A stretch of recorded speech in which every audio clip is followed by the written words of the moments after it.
மூக்குக்கு பக்கத்தில் சின்ன புள்ளி கருப்பாக இருக்குது, அது என்ன கண்ணு, அதெல்லாம் அது அப்படின்னு சொல்லிட்டு கண்ணாடி உடச்சிங்க வச்சுங்களேன், அடுத்து காமிக்காது. இடிப்பாறை இல்லை ஏமனா மன்னன் கெடுப்பார் இல்லைங்களும் கெடும் அப்படின்னு அர்த்தம்.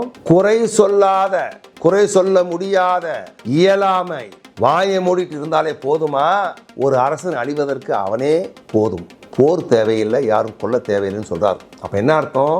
இந்த ஜாமானை பத்தி உங்க அபிப்பிராயம் என்ன? நல்லா இருக்கா நல்லா இல்லையா, உபயோகமா இருக்க இல்லையா, பேக்கிங் எப்படிங்க இருந்துச்சு, கொடுத்தவன் என்ன சிரிச்சுட்டு கொடுத்தானா அழுதுட்டு கொடுத்தானா, காசுன்னு கேட்டானா, உங்களுக்கு ஏதாவது அப்படி சொல்லி 1000 கேள்வியை கேட்டு நீங்க எப்பயாவது பொழுது போகும்போது கோபத்துல நடிப்பீங்க. சரியா வரலன்னு வச்சுங்களேன், உடனே எடுத்துக்கிறாங்க.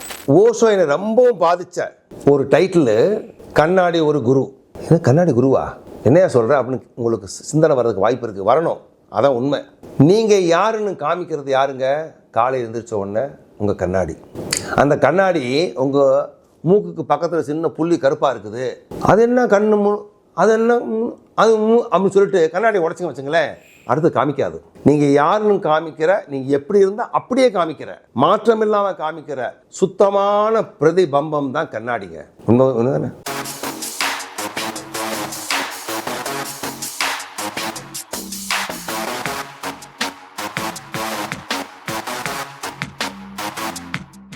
இப்போ கண்ணாடி காமிக்கிறவங்களுக்கு பிடிக்கலன்னு சொல்லிட்டு கண்ணாடி உடைக்கிறேன் இவ்வளவு முட்டாளோ, அதே மாதிரி நிறைய முட்டாள்கள் இருக்கிறதுனால சில சமயங்களில் வீட்டில் இருக்க கண்ணாடியை காட்டிலும் வெளியே நிறைய கண்ணாடிகள் இருக்குதுங்க. ஒரு நண்பன், ஒரு வாத்தியார், ஒரு குரு, ஒரு ஷாப்பிங் காம்ப்ளெக்ஸ், ஒரு போலீஸ்காரன், யாரா இருக்கலாம் உங்க குறைகளை சுட்டி காமிக்கிறான். ஐயா இது சரியில்லைன்னு சொல்றேன், உன் முதுகுக்கு பின்னாலே இல்லை முதுகுக்கு முன்னாலே எல்லா இடத்துலையும் சூலேஸ் போடலையா சரியா, கிக் ஸ்டார்டரை நீ க்ளோஸ் பண்ணல, மோட்டார் சைக்கிள் போகும்போது சீட் பெல்ட் போடாம போற, ஹெல்மெட் போட்ட மண்டையா பெல்ட் போடாம போறையாடா அப்படின்னு போலீஸ்காரரு.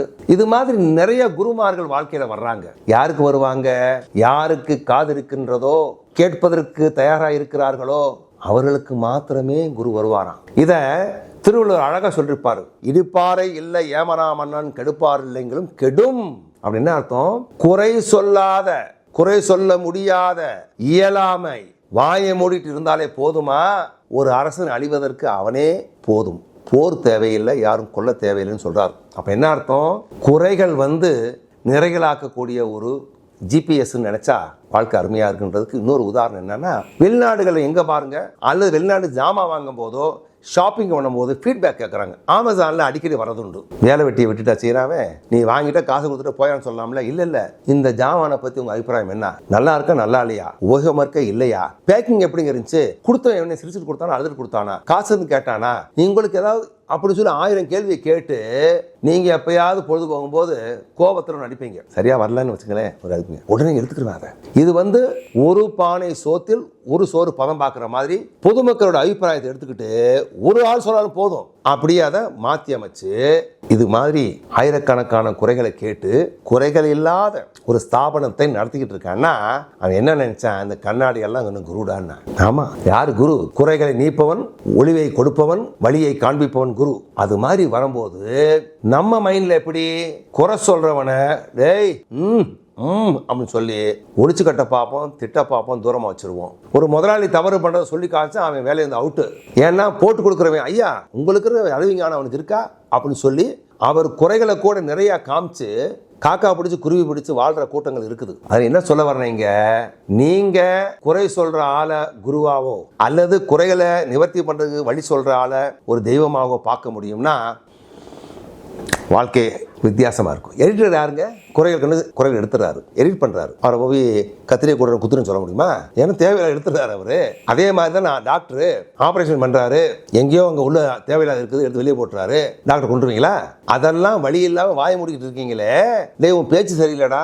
எதுக்கு ட்ரெயின்ல பஸ்ல பிளைட்ல போகும்போது லவுட் ஸ்பீக்கர் மாதிரி கத்துறேன், நாய் மாதிரி குலைக்கிறேன், ஒன்னும் சொல்ல முடியாது. யார்கிட்ட பேசுற? யார்கிட்ட பேச வேண்டிய ஆளுக்கு நீ மெல்ல பேசலான்னு கேட்குமே, அதுக்காக மைக்ரோஃபோன் வச்சிருக்கேன். மைக்ரோஃபோன் வச்சிருக்காருமா அதை இழுக்கிறதுக்காக வேண்டி நீ என்ன பண்ற, கத்துற, நாய் மாதிரி குறைக்கிற அப்படின்னு சொல்லி யாராவது சொன்னாங்கன்னா அவனுக்கு கோபம் வரும். ஏன் நீ யாரா சொல்றதுன்னு கேட்பீங்க. இதை உலகம். அதனால இங்க ஒரு குட்டி கதையை சொல்றேன், அந்த கதையை தெரிஞ்சுக்கிட்டா நல்லா இருக்கும். ஒரு சிற்பி அருமையா சிலை வடிக்கிறவர். ஞானம் உள்ளவர், விவரம் உள்ளவர், தெளிவு உள்ளவர்னு சொல்லிக்கிட்டே போகலாம். ஒரு ராஜா கூப்பிடுறாரு, இவ்வளோ அருமையாக சிலை பண்ணுறியே, எனக்கு ஒரு சிலை வச்சு தரையா, என்ன சிலை வேணும், இது மாதிரி ஒரு சிலை வேணும்னு சொல்லி சிலையை காமிச்சு, ஒரு படத்தை காமிச்சு சிலை பண்ண சொல்கிறாரு. எவ்வளோ டைம் வேணும்? 6 மாதம். 6 மாதம் அவன் கஷ்டப்பட்டு சிலையை வடிக்கிறான். சிலையை வடிச்சுட்டு ஒரு 2-3 நாள் முடிச்சிடுவான்னு போட்டிருக்குது. இன்ஸ்பெக்ஷன் பண்ண வராரு ராஜா. என்னப்பா இப்படி இருக்கு? ஐயா முடிஞ்சிருச்சு, எனக்கு 1 வாரம் டைம் கொடுங்க, அதை முடிச்சிடுறேன். சரி போ, 1 வாரம் கொடுக்குறாரு. 1 வாரம் கழிச்சு வர்றாரு. ஐயா இன்னும் 2 நாள் டைம் கொடுங்க. என்னப்பா? ஐயா 2 நாள் கொடுங்க ப்ளீஸ்யா. 2 நாள் கொடுக்குறாரு. அப்புறமேல என்னப்பா? ஐயா எனக்கு ஒரே 1 நாள். கோவம் வந்தது ராஜாவுக்கு. என்னடா எப்போ பார்த்தாலும் டைம் கேட்டுட்டு இருக்கு, அறிவு கட்ட மரமாண்டையா? என்ன இல்லை, அவனை திட்டினாரு. ஐயா உங்கள் இஷ்டம்யா, ஆனால் இதில் குறை இருக்கியா. என்ன குறை? அந்த மூக்குக்கு மேலே கொஞ்சம் சின்ன ஒரு கருப்பாக தெரியுதுல்ல, கல் ஏதோ குறை இருக்குது. அந்த கருங்கல் சரியில்லை போட்டிருக்குது. தட்டினா மூக்கு போயிடும், தட்டலைன்னா புள்ளியாக இருக்கும். அதை எடுக்கணும்யா, அது உரசி எடுக்கலான்னு பார்க்குறேன் அப்படின்னா. ஏன்டா அறிவு இருக்கு அவனுக்கு அப்படின்னு சொல்லி திட்டுறாரு. யார? சிற்பிய. என்ன சார் இந்த சிலை எங்கே வைக்கிறோம்? 30 அடி உயரத்தில் வைக்கிறோம். யாருக்கா தெரியுமா? ஆமாங்க உண்மைதான். ஒரு ஆளுக்கு தெரியுங்க. யாரு? ஏன் நான் சிலை வடித்தவன் நான் இல்லையா? குறை எனக்கு தெரியும் இல்லையா? அந்த வாழ்க்கையால் அந்த குறையை பார்த்துட்டு இருப்பேனே, அதுக்காக 1 நாள் டைம் கேட்டு டயத்தை வாங்கி அந்த கருப்பு புள்ளியை எடுத்துட்டான். இப்போ என்ன சொல்ல வரோம்னா, உன் முகம் காண்பிக்கும் கண்ணாடி உனக்கு குரு, என்னை காமிக்கிற கண்ணாடி எனக்கு குரு.